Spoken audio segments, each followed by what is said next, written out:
नमस्कार विद्यार्थी मित्रांनो, आजपासून आपण चॅप्टर 4 बेसिक जिओमेट्रिकल आयडियाज सुरू करतोय. ठीक आहे. चॅप्टर सुरू करायच्या अगोदर आपण थोडंसं एक इंट्रोडक्शन सारखं आपण करूया. जसं तुम्हाला त्याच्यातल्या बऱ्याचशा गोष्टी माहिती असेल तरी पण एक रिव्हिजन सारखं. ठीक आहे. काय काय गोष्टी जिओमेट्रिकल मध्ये आपल्याला ह्या चॅप्टरमध्ये येतील बघा. सर्वात पहिलं तर लाईन. सपोज एक अशी एक स्ट्रेट लाईन आहे. ठीक आहे. ह्या लाईनला असं दोन्ही साईडला असे एरो असतात. ठीक आहे. आणि याच्यावर एक असे दोन पॉइंट आहेत समजा ए आणि बी. ठीक आहे. तर ही जी आहे याला आपण म्हणतोय लाईन ए बी. ठीक आहे. झाली लाईन ए बी. ठीक आहे. किंवा याला लाईन बी ए सुद्धा आपण रीड करू शकतो. ठीक आहे. ही ए बी पण आहे आणि बी ए पण आहे. ठीक आहे. परत आता याच्यातलं जर बघा, इथून जर इनिशियल पॉइंट ए आहे आणि एंड पॉइंट जर बी आहे, ए आणि बी. ठीक आहे. आणि याला आपण जर असं या लाईननी जोडलं तर याला काय म्हणणार आपण? याला म्हणणार segment. Segment A, segment A B. आणि यालाच आपण सेगमेंट बी ए सुद्धा म्हणू शकतो. Segment B A. ठीक आहे.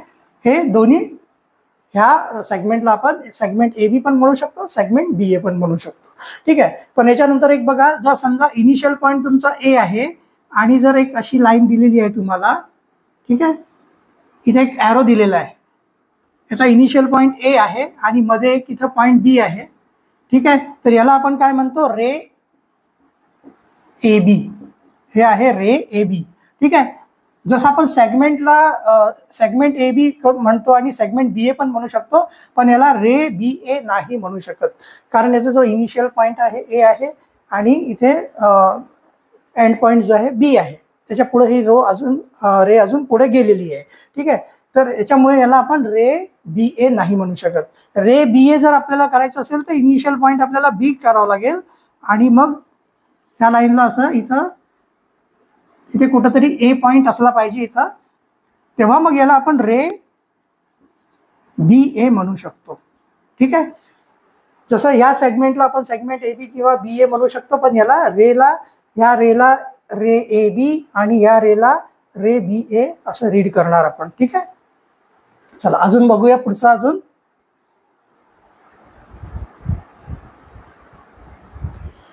आता पुढे बघा, दोन लाईन्स आहे अशा. ही एक लाईन आहे सपोज आणि दुसरी एक लाईन आहे. ह्या ज्या दोन लाईन्स आहे एकमेकांना कुठेही इंटरसेक्ट करत नाही. सपोज ही ए बी आहे आणि हे सी डी आहे. ठीक आहे. ह्या दोन लाईन्स कुठेही एकमेकांना इंटरसेक्ट करत नसतील तर ह्या दोन्ही लाईन जे आहे पॅरलल म्हणल्या जातं त्याला. A B is parallel to, पॅरललला असं साईन लावतो आपण सी डी. आणि vice versa C D is parallel to A B असं पण म्हणू शकतो याला. ठीक आहे. आता परत एक बघा, दोन लाईन आहेत.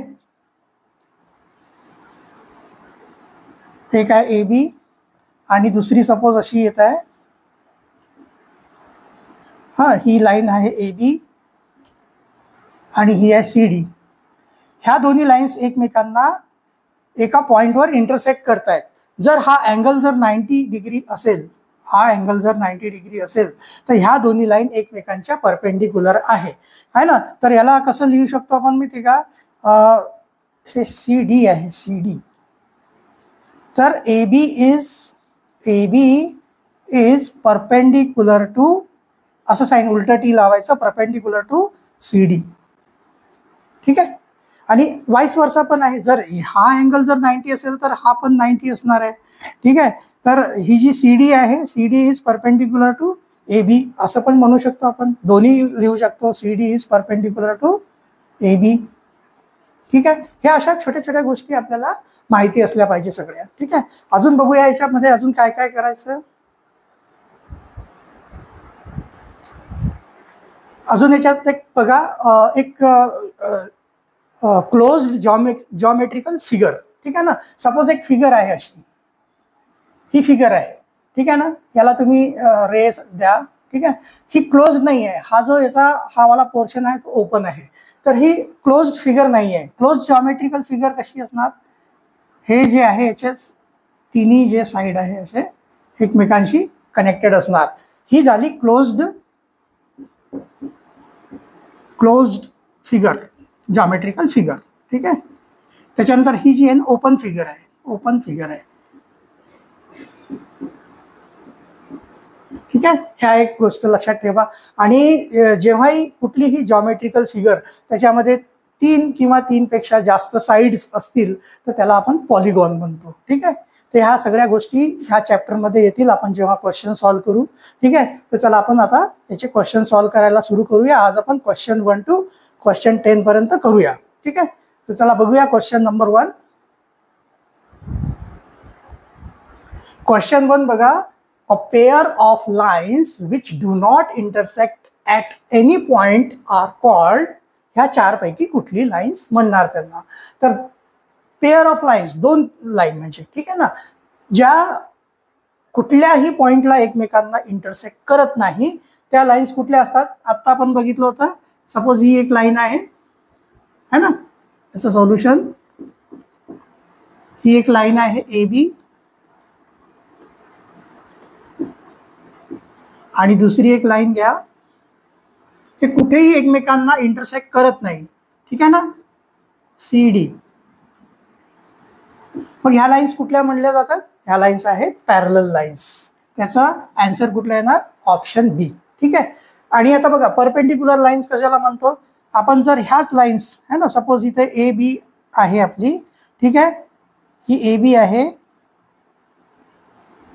आणि ही जर CD आहे अशी, C आणि हे D. ठीक आहे. हे एकमेकांना इंटरसेक्ट करतात आणि जो इंटरसेक्ट करायचा जो अँगल आहे यांचा तो जर 90 डिग्री असेल तर यांना परपेंडिक्युलर म्हणतात. ठीक आहे. हा किती असायला पाहिजे, 90 डिग्री असायला पाहिजे. तर ह्या परपेंडिक्युलर असतात. त्याच्यानंतर को करंट काय असतंय, एका पॉईंटवरून जर खूप साऱ्या लाईन्स अशा जात असतील है ना, AB है ना, BC CD अशा खूप साऱ्या जर लाईन्स इथून जर एकाच पॉईंटवरून जात असेल तर ह्या सगळ्या लाईन्स ज्या असतात को करंट आहेत. ठीक आहे. सपोज AB है ना, CD है ना, EF GH, ह्या सगळ्या ज्या लाईन्स आहे एकमेकांच्या को करंट लाईन्स आहेत. ठीक आहे. इंटरसेक्टिंग लाईन कशाला म्हणतात, दोन लाईन आहे सपोज है ना, कुठल्या पण एका पॉईंटवर जर एकमेकांना इंटरसेक्ट करत असेल तर ह्या ज्या लाईन्स आहे ह्या इंटरसेक्टिंग लाईन्स आहेत. हे A आहे सपोज AB, हा C आणि हे D. तर है ना, AB आणि CD जे आहे ते इंटरसेक्टिंग लाईन्स आहेत. आणि कुठल्या पॉईंटला इंटरसेक्ट करते, इथे एक पॉईंट देऊन द्यायचा सपोज O पॉईंटवर ते इंटरसेक्ट करतायत. ठीक आहे. त्याच्यामध्ये हे अँगल काही पण असू शकतो. जर हा अँगल जर 90 डिग्री असला तर मग ते काय होऊन जाते, परपेंडिक्युलर लाईन होऊन जाते एकमेकांच्या है ना. तर याचं ऑप्शन काय ते, a pair of lines which do not intersect at any point are called parallel lines. Parallel असतो, जसं रेल्वेचे रूळ असतात ना, कुठेच एकमेकांना क्रॉस करत नाही, बिलकुल अगदी सरळ असतात. ठीक आहे. तर ते पॅरलल असतात एकमेकांच्या. ओके. चला नेक्स्ट बघूया क्वेश्चन नंबर 2.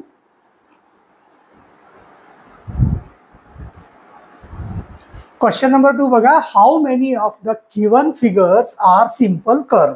सिम्पल कर्व काय असतात, जर कर्व एकमेकांना इंटरसेक्ट करत नसेल तर ते सिंपल कर्व आहेत. तर इथे बघा हे 4 कर्व एकमेकांना इंटरसेक्ट करत नाहीये तर मग ही काय आहे, सिंपल कर्व आहे P. ठीक आहे.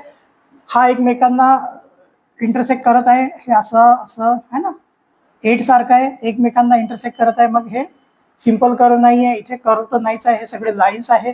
हा इथे कर्व आहे, सिंपल कर्व आहे. ठीक आहे. हे कुठंच इंटरसेक्ट करत नाही आहे. ठीक आहे ना. दुसरा कुठला हा जो कर्व आहे ना, याला कुठलाच कर्व इंटरसेक्ट करत नाही आहे.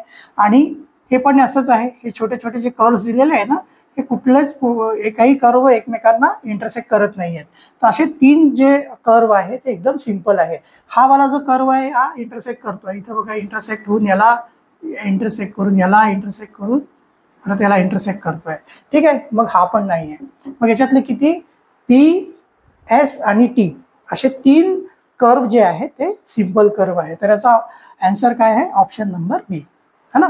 ऑप्शन बी आहे याचा करेक्ट आन्सर आहे. 3 सिंपल कर्व आहे या फिगर्समध्ये. ओके, चला बघूया आता क्वेश्चन नंबर 3. क्वेश्चन नंबर 3 बघा. How many pairs of adjacent vertices are there in the given figure. आता याच्यामध्ये वर्टिसेस आपल्याला बघायचे आहेत. तर किती वर्टिसेस आहे बघा. वर्टिसेस आहे बघा, हे है ना, 2 3 4 है ना. तर 2 साइड कॉमन जर असेल, एक एंगल शेअर करत असेल 2 साइड्स, तर तो असतो ऍडजसेंट वर्टिसेस. ठीक आहे ना. तर इथे बघा ए बी आणि सी डी, ए बी आणि सी डी मिळून हा एक वर्टिस होतो. तर एक झाला है ना, ए बी आणि सी डी. ठीक आहे, एक हा होणार. त्याच्यानंतर ए डी आणि सी डी, ए डी आणि सी डी, ए बी आणि ए डी. ठीक आहे, कॉमन हे येणार ना, हे ए बी आणि ए डी हा ना. त्याच्यानंतर ए डी आणि डी सी किंवा सी डी. ठीक आहे, त्याच्यानंतर हा ना, ह्याच्यातून हे झाला ए डी आणि डी सी वरून हा झाला डी सी. करा याला वाटल्यास, कन्फ्यूज वाटत असेल तर डी सी. ठीक आहे, त्याच्यानंतर आता ह्या डी सी आणि सी बी है ना, डी सी, डी सी आणि सी बी.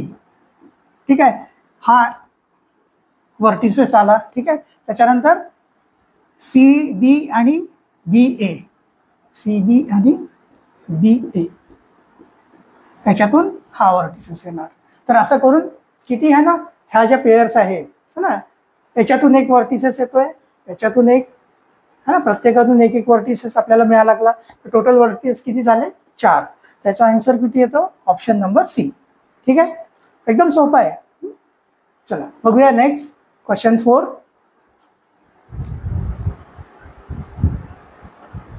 क्वेश्चन नंबर 4 बघा. If A B is equal to B C is equal to C D is equal to D E and AB is equal to 6 centimeter, then find the value of 2BC plus BE minus 3CD. आता इथे बघा, लक्ष द्या, AB जे आहे BC च्या equal आहे CD च्या इक्वल आहे DE. म्हणजे AB, BC, CD आणि DE सगळे इक्वल आहे. आणि AB जर 6 सेंटीमीटर आहे, हा जर 6 असेल तर हा पण 6 सेंटीमीटर, हा पण 6 सेंटीमीटर, हा पण 6 सेंटीमीटर, हे सगळे 6 सेंटीमीटरचे आहे. ठीक आहे, आता आपल्याला काय करायचं आहे? आपल्याला कशाची व्हॅल्यू काढायची आहे? याचं सॉल्युशन बघा आहे ना. हे 6 सेंटीमीटर होणार की नाही, कारण इथं ए बी काय दिलेलं आहे? 6 सेंटीमीटर दिलेलं आहे. मग हे 6 आहे म्हणजे बी सी पण 6 आहे, सी डी पण 6 आहे आणि डीई पण 6 आहे ना. तर A B, B C, C D आणि डीई सगळे 6 सेंटीमीटर आहे. आता आपल्याला काय काढायची, कशाची व्हॅल्यू काढायची आहे? 2BC plus BE minus 3CD. बस आता यांच्या जागी आपल्याला व्हॅल्यू पुट करायची आहे. ठीक आहे, 2 आणि BC किती आहे बघा, BC किती आलं? 6.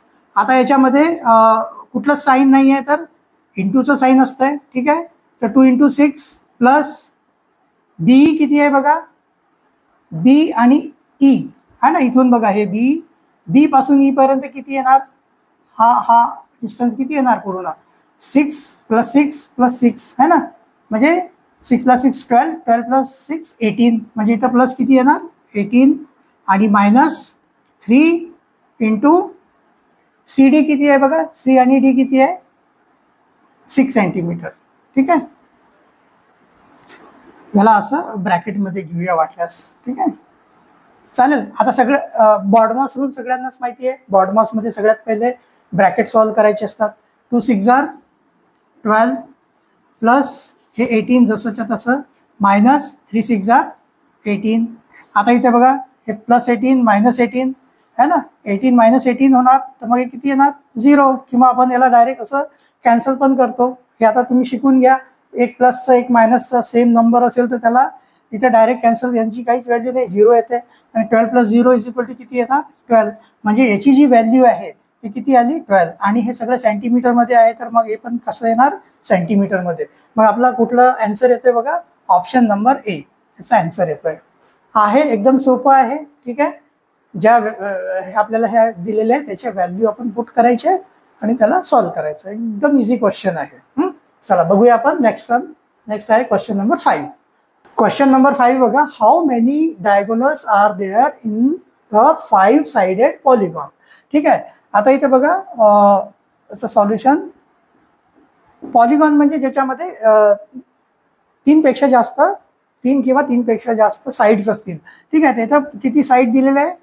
5 साईड. 1 2 3 4 आणि हे 5. ठीक आहे. हा झाला तुमचा पॉलिगॉन. ठीक आहे. त्याच्यामध्ये बघा डायगोनल म्हणजे कसं, हे याला आणि याला है ना जॉईंट करणारा जो आहे सेगमेंट तो झाला 1. ठीक आहे. पुन्हा झाला हा 2. ठीक आहे. हा 3, हे 4. ठीक आहे. आणि अजून याला आणि याला हे 5. टोटल किती डायगोनल झाले याच्यामध्ये? 5 डायगोनल. त्याचा ऑप्शन आन्सर कुठला येतं? Option number A. ठीक आहे. 5 याच्यामध्ये डायगोनल्स आहेत. हे बघा, हा एक है ना. त्याच्यानंतर इथूनच दुसरा हा. ठीक आहे. 3, हे 4 आणि हा वाला 5. ठीक आहे. टोटल 5 डायगोनल असतात त्याच्यामध्ये. ओके.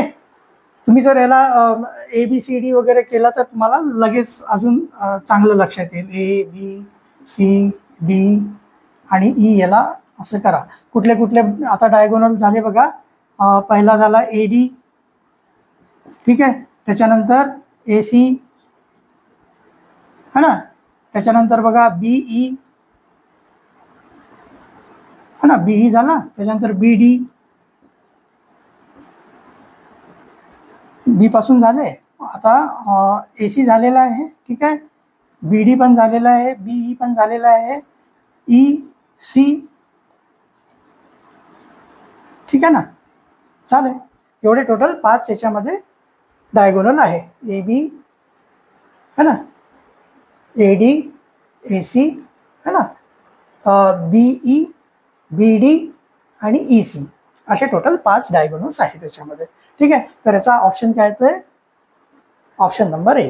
ठीक आहे. ऑप्शन ए म्हणजे 5 डायगोनल्स. ओके. चला बघूया आपण क्वेश्चन नंबर 6.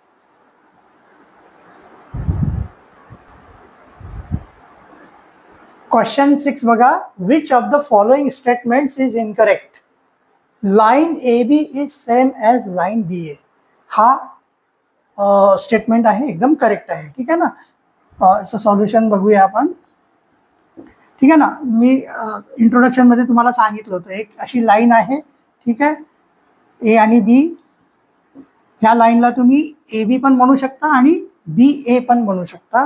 म्हणजे हा स्टेटमेंट करेक्ट आहे. ठीक आहे. त्याच्यानंतर line segment AB is same as line segment BA. हे पण बरोबर आहे. ठीक आहे. इथे एक सेगमेंट आहे. ठीक आहे. AB. याला पण आपण सेगमेंट AB पण म्हणू शकतो आणि सेगमेंट BA पण म्हणू शकतो. म्हणजे हा पण स्टेटमेंट करेक्ट आहे. ठीक आहे. त्याच्यानंतर ray AB is same as ray BA. हा रॉंग आहे. हा जो स्टेटमेंट आहे तो इनकरेक्ट आहे. ठीक आहे. कारण AB जो रे असतो ना, रे तो असा असतो, एक इनिशियल पॉइंट त्याच्यामध्ये असतो. ठीक आहे. आणि इथे B इथे असतो. तर AB जो आहे ना त्याला आपण BA नाही म्हणू शकत. त्याच्यासाठी काय करावं लागेल? आपल्याला B ला इथे घ्यावं लागेल, इनिशियल पॉइंट B घ्यावं लागेल, तेव्हा त्याला BA म्हणू शकतो. म्हणजे हा जो आहे statement ray AB is same as ray BA हा इनकरेक्ट आहे. ठीक आहे. चौथा जो स्टेटमेंट आहे तो करेक्ट आहे. जसं की आता इथेच बघा, ह्या लाईनला जर आपण CD केलं, सपोज ही जी लाईन आहे, ही लाईन आहे आपली C आणि D. ठीक आहे. ह्या दोन्ही लाईन एकमेकांशी पॅरलल असेल तर AB is parallel to CD same as CD is parallel to A B आपण दोन्ही म्हणू शकतो आहे ना. ए बी जी आहे सी डीची पॅरलल लाईन आहे किंवा सी डी जी आहे ए बीची पॅरलल लाईन आहे. म्हणजे हा ऑप्शन पण तुमचा स्टेटमेंट पण करेक्ट आहे. मग याच्यातला इनकरेक्ट स्टेटमेंट कुठला आहे? सी. ठीक आहे, त्याचा आन्सर कुठला येतो? सी वाला. ठीक आहे ना, ऑप्शन नंबर सी जो आहे तो इनकरेक्ट आहे. ओके, चला नेक्स्ट बघूया question number 7.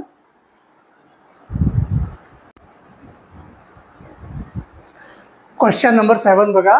How many pairs of parallel lines are there in the given figure. हे अशी एक फिगर दिलेली आहे, याच्यामध्ये आपल्याला पेअर्स काढायचे आहे. म्हणजे ही आणि ही लाईन म्हणजे दोन लाईन आहे ना, अशा किती पेअर्स आहेत ज्या एकमेकांशी पॅरलल आहेत. ठीक आहे, तर इथे बघा कुठल्या कुठलं पॅरलल येईल. हे बघा, ही ए बी जी आहे सी डीच्या पॅरलल आहे, तर एक पेअर कुठली होणार? A B C D. ठीक आहे, ए बी जी आहे सी डीचे पॅरलल आहे. त्याच्यानंतर हे जे ई एफ दिसते बघा, ई एफ जी आहे ह्या तिन्ही लाईनशी पॅरलल आहे, 1 2 3. हा, मग कुठली कुठली आहे बघा, जी एच, परत E F is parallel to I J, परत E F is parallel to I J झालं, के एल. परत आता बघा ही लाईन झाली. आता या लाईनला घ्यायचं आपल्याला जी एच जी आहे या दोन्हीशी पॅरलल आहे, तर आय जे जी एच जी आहे आय जे सोबत पॅरलल आहे. ठीक आहे, त्याच्यानंतर G H is parallel to K L. परत ही जी आहे आय जे इज पॅरल टू के एल. अशा ज्या टोटल 7 पेअर्स आहेत. ठीक आहे, ज्या एकमेकांशी पॅरलल आहे. ह्या ज्या लाईन्स दिलेल्या ना आपल्याला, त्याच्यामध्ये अशा 7 पेअर्स आहे ना जे पॅरलल आहे. तर याचा आन्सर कुठला येतोय? Option number C. ठीक आहे, चला बघूया क्वेश्चन नंबर 8.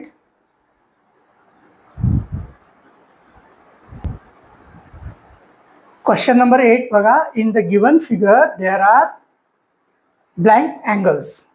तर ही एक आपल्याला फिगर दिलेली आहे, इथे किती टोटल अँगल्स आहे आपल्याला काउंट करायचे. हे बघा, एक अँगल तर हे आहे, क्लिअर. ठीक आहे, दुसरं हा अँगल आहे. ठीक आहे, 2 झाले.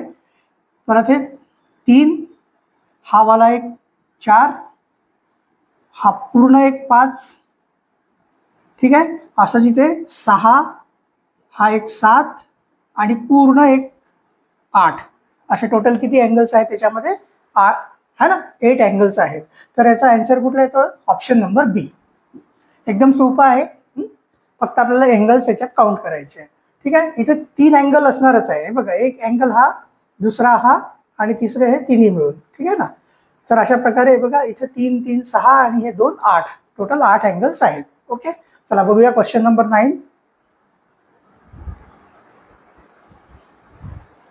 क्वेश्चन नंबर 9 बघा. Which of the following is not a polygon. ठीक आहे, आता पॉलिगॉनची डेफिनेशन काय आहे की a closed figure having 3 or more sides. ठीक आहे, इथे बघा इथे 3 साइड्स आहे आणि ही क्लोज फिगर आहे, म्हणजे हा पॉलिगॉन आहे ना. आपल्याला नाही आहे काढायचा आहे, हा पॉलिगॉन आहे. इथे पण 3 पेक्षा जास्ती साईड आहे आणि क्लोज फिगर आहे, हा पण पॉलिगॉन आहे. इथे पण साइड्स जे आहे भरपूर आहेत. इथं बघा 1 2 3 4 5 है ना, मोर देन 3 आहे, तर मग हे पण पॉलिगॉन आहे. ठीक आहे, फक्त इथे बघा 2च साईड आहे इथं है ना, 2 साईड आहे आणि 2 कर्व दिलेले आहे. म्हणजे ही जी फिगर आहे सी नंबरची, ही जी आहे पॉलिगॉन नाही. ठीक आहे, कारण इथे मिनिमम 3 साइड्स तरी पाहिजे. ठीक आहे, तर याचा आन्सर कुठला येतोय? ऑप्शन सी है ना. ह्या 4 फिगरपैकी जी सी नंबरची जी फिगर आहे ती पॉलिगॉन नाही. ठीक आहे, सोपं आहे एकदम. चला बघूया क्वेश्चन नंबर 10. क्वेश्चन नंबर 10 बघा. Which of the following is incorrect for the given polygon. ठीक आहे, याच्यामध्ये इनकरेक्ट काय आहे, या पॉलिगॉन दिलेला आहे. ठीक आहे, ह्या पॉलिगॉनमध्ये ह्या स्टेटमेंटपैकी जे 4 स्टेटमेंट दिलेले आहे यापैकी इनकरेक्ट कुठला आहे ते आपल्याला फाइंड करायचं आहे. तिथं बघा पहिला काय दिलेला आहे स्टेटमेंट की number of pairs of adjacent sides is 3. ठीक आहे, तर इथं बघा ॲडजसेंट साइड कुठल्या कुठल्या आहे बघा. A B is adjacent to B C आहे ना, ए बी आणि बी सी आहे. ठीक आहे, त्याच्यानंतर ए बी आणि एई पण ॲडजसेंट आहे, ए बी आणि एई. ठीक आहे, त्याच्यानंतर बी सी आणि सी डी, बी सी आणि सी डी.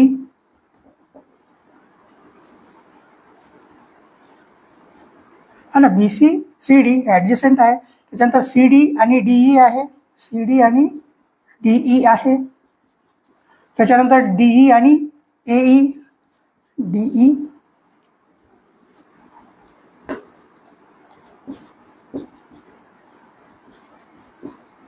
म्हणजे किती झाले टोटल 5 ॲडजसेंट साईड झाल्या. ठीक आहे ना, पेअर झाल्या 5 पेअर, 1 2 3 4 5. इथे तर 3 लिहिलेलं आहे, म्हणजे हा जो आहे ऑप्शन ए जो आहे तो इनकरेक्ट आहे. ठीक आहे, याचा ऑप्शन काय आहे, ऑप्शन ए जो आहे तो इनकरेक्ट आहे.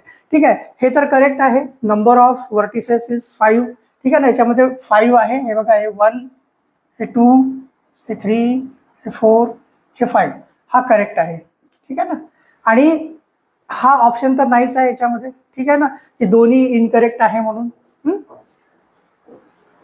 ठीक आहे, हे दोन्ही पण इनकरेक्ट नाही आहे. एक इनकरेक्ट आहे, एक करेक्ट आहे. ठीक आहे, मग इनकरेक्ट कुठला आहे, ए आहे. ठीक आहे, आणि नीदर ए नॉर बी म्हणजे कुठलाही इनकरेक्ट नाही आहे, पण एक आहे की ए इनकरेक्ट आहे. ठीक आहे, त्याचा आन्सर काय येतोय, ऑप्शन नंबर ए जो आहे याचा आन्सर आहे. ठीक आहे, ह्या पॉलिगॉनमध्ये 3 ॲडजस्टंट साइड्स नाही आहे, 5 आहेत टोटल. ठीक आहे, तर अशा प्रकारे आपले 10 क्वेश्चन कंप्लीट झाले. ठीक आहे, पुढल्या व्हिडिओमध्ये आपण 11 ते 20 क्वेश्चन्स बघणार आहोत. ठीक आहे, तर भेटूया आपण पुढल्या व्हिडिओमध्ये. धन्यवाद.